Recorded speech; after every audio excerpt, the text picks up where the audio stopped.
How do you do, ladies and gentlemen, and boys and girls? I'm Julius Sumner Miller, and physics is my business. And our business today is the classic adventure of Archimedes about the 3rd century BC, with some wondrous things to report. First, consider a body, a lead weight, which I hang on a spring scale, and the scale reads so much. I am not interested in what it reads, but it reads the weight of the body. Now let me submerge this body in a vessel of water, and we see a remarkable thing, a very remarkable thing. As I submerge it, the scale reads less and less and less, and I urge you to see that the weight is not resting on the bottom of the vessel of water. Accordingly, when I submerged the body, the water pushed up on it, provided a buoyant force, as we say, which Archimedes discovered in his classical bathtub experiment.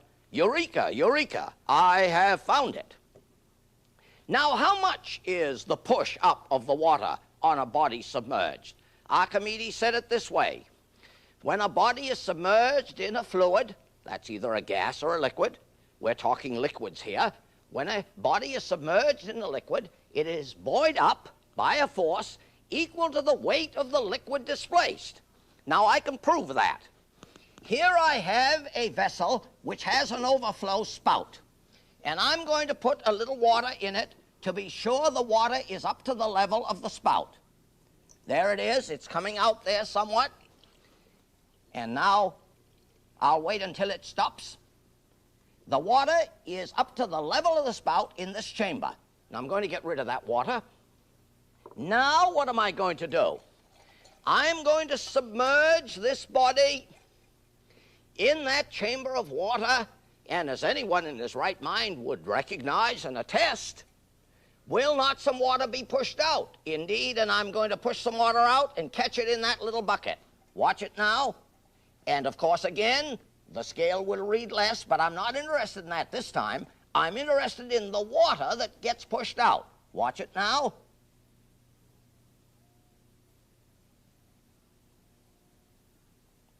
And I'll wait till all that's going to be pushed out is pushed out. That's good enough. Now, what would I do with these adventures? Well, first I would have noticed how much less the scale read when the body was submerged in the liquid. Suppose it read less by 10 grams. Then I weigh this water in this bucket. And what would the water in this bucket weigh? 10 grams, meaning that the body was buoyed up by a force equal to the weight of the water this body displaced. Archimedes Principle. Fantastic. Now, I said that the water pushes up. I'm going to prove that. Indeed, you should recognize it already from your adventures by the sea. When you walk into the ocean, do you not discover that the deeper you go, the less push your feet have on the earth below, because the water is buoying you up more and more the deeper submerged your body becomes? Here I have a glass and a hole in the very bottom, and I'm going to push the glass down. The evidence that the water pushes up will be witnessed by the water coming up into that hole. Watch it. There it is. There it is. And I say the water pushes up. I'm going to prove that in another way. Here is a glass tube and a plate on a string. And I'm going to put the string through this glass tube. And now I'm holding the string in hand. And obviously, since the plate has weight, if I let go of the string, the plate will fall down. Watch it. Well, of course, says anyone who's watching. Doesn't that professor know that if you let go of the plate, it'll fall down? Of course it'll fall down. Now I'm going to prove again that the water pushes up. Well, how? I'm going to put this into the water, and instantly I make connection with the water.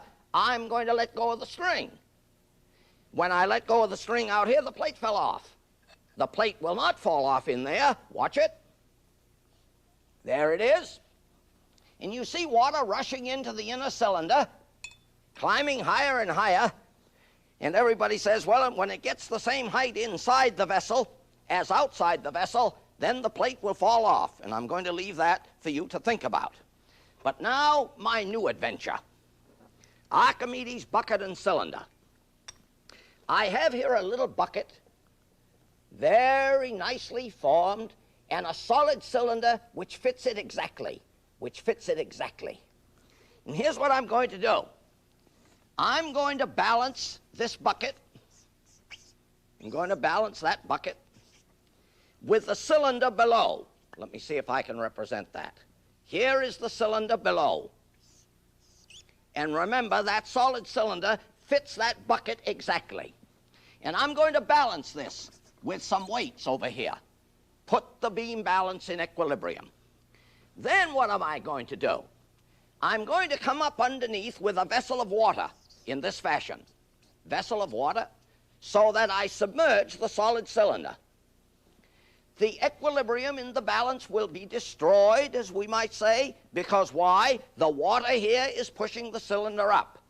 How much is it pushing the cylinder up? It is pushing the cylinder up with a force equal to the weight of that water displaced.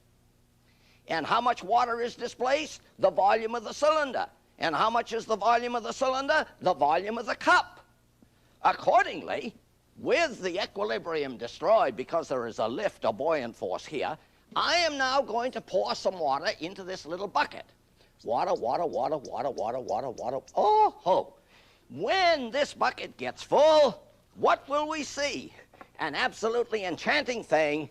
We will see the equilibrium restored. Now I have such a bucket and cylinder. There's the cylinder, there's the bucket, and I have put it in equilibrium on the scale. Now I'm going to bring up this water and submerge the lower solid cylinder. I hope you see that the equilibrium has been destroyed. The balance is no longer in balance. Oh, I came up too high. Now I am going to fill the little bucket. I'm having a little trouble here being steady. I'm going to fill the little bucket, and the equilibrium, which does not now exist in the scale reading, will be restored. Watch me now. Oh, I filled it over much, and there's a very high meniscus. So, Archimedes bucket and cylinder.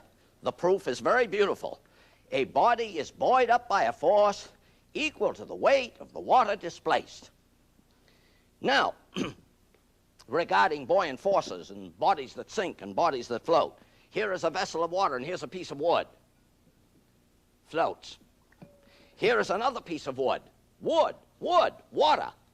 Huh, heavier than water. Lignum vitae. Here is a piece of wood. Heavier than water. So there are woods that sink and woods that float, their densities being less or more than that of water. Now, regarding bodies submerged in liquids, I have here something absolutely enchanting. Here is a vessel of water in which I'm going to put a wooden ball. There.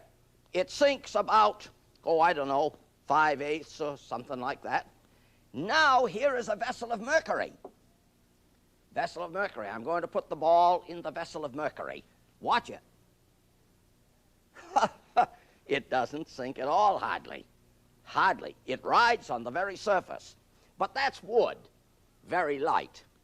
How about steel? Oh-ho! You know that the specific gravity of steel is about 7 or 8. The specific gravity of water is 1. You know that steel sinks in water. Watch it. Sinks to the bottom. By the way, I say steel sinks in water. On an earlier program on surface tension and the strange behavior of the free surfaces of liquids, I showed in a demonstration where I float a steel needle on water. So steel can be made to float on water. But how about the steel ball in the mercury? Watch it. Oh, this is something. There it is. There it is. The steel floating on the mercury. This is a marvelous thing. Let me use a larger steel sphere, because this is enchanting to see. There it is. Steel floating in mercury. Now, talking about Archimedes leads me to show you a classic mosaic. You remember that Archimedes defended the city of Syracuse when it was attacked by the Romans under the general Marcellus. And then Archimedes was put to death by a Roman soldier who ran upon him while he was doing a demonstration in the sand. So here is that mosaic, which I hope you will see. There is the Roman soldier urging Archimedes, "Come to my general Marcellus." And Archimedes begged him, "Let me finish first my demonstration." And here is another monument to Archimedes, which shows him holding a mirror. This is a little glossy and hard to see. Holding a mirror with which, you remember, he set fire to the enemy ships far from shore. So, what have we discovered here?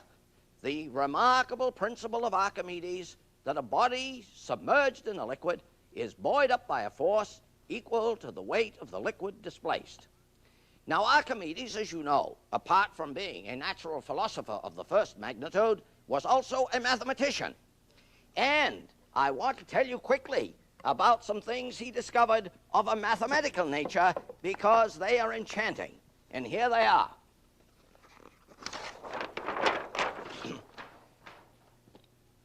Here I have a right circular cylinder,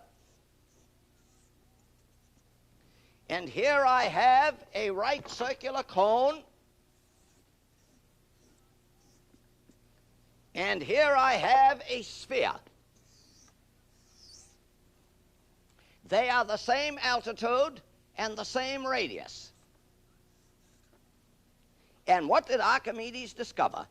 He discovered, by playing with these, filling them now in turn with sand, that the volumes were uniquely related in the ratio of 1 to 2 to 3. I'll leave it to you to discover how that ratio goes with respect to the bodies.